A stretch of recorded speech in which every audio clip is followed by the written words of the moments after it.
Nakakita na naman kami ng kakaibang pugad ng ibon, guys.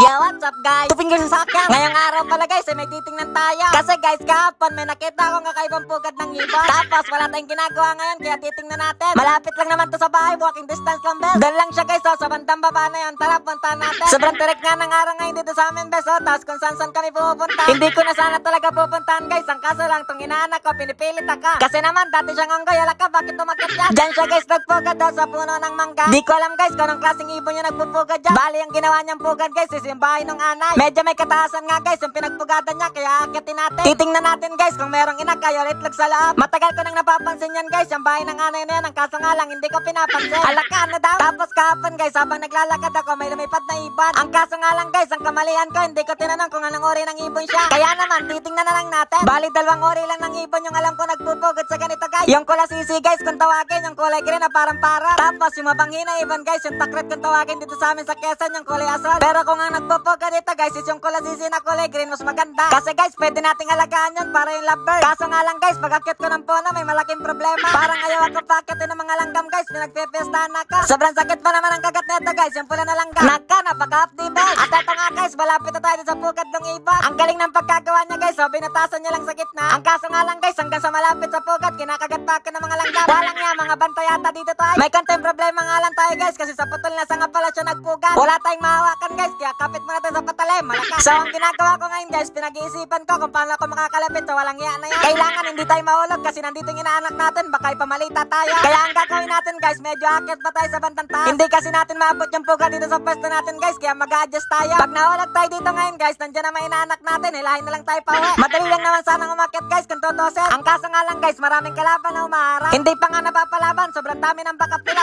Ababa, sinahinay lang, mag-isa lang naman ako. Hindi ako pumunta dito para makipag-away. At ito nga, guys, nakalapit na tayo dito sa pugad. Hindi ko lang makita ng maayos yung loob, guys, kasi sobrang liit ng butas. Hindi ka talay makita, guys, kung may inak kayo itlog sa loob. Sobrang hirap kasi ng basta ko, guys, nakatiwarik ako. Hindi na ako nagpakatagal sa taas, guys, kasi ubusin na nila ako daw. Pinagpepestahan nila ako, guys, kahit lipas na yung pesta dito sa amin. Kung medyo nagtagal pa ako sa taas, guys, baka bababa na akong walang daliri sa paa. Kasi, guys, yung kumakagat sa paa ko, 5 bawat daliri. Tapos meron pa sa singit, sino ba namang hindi mapapatalanan, walang iyaya. At yung inaanak ko naman, guys, yung magtitingin ngayon. Susubukan niya daw, guys, kasi hindi daw siya kinakagat ng langgam, napakayabang talaga. Ano? Wala, bading ka pala eh. Bading ka nga, no? Bading ka, bading. Puro yabang lang pala yun, guys, hindi malang siya nakakalate. So yun lang, guys, babalikan na lang natin yan kapag umuulan. Para, guys, wala yung mga langgam-langgam na yan. Ang hirap kasi, guys, kapag gaganyan, lalapat pa lang yung paa mo, 20 na kagad yung nakakagat. Di mo alam kung insekto or cannibal eh. Pero babalikan natin yan, guys, titingnan talaga natin kung may nagpupugad talaga dyan. Humanda kayo sa akin, mga langgam kayo, pagbalik ka, may helmet na ka. Alam ka, bakit helmet, best? Magbabangking ka ba sa taas? Puro ka talaga kalokohan, dapat lang talagang kinagat ka. So yun lang, guys, pauwi na kami, napakainit sa Pilipinas, best. So yun lang, guys, mag-ingat kayo palagi. Salamat. Tuping sa sakyan.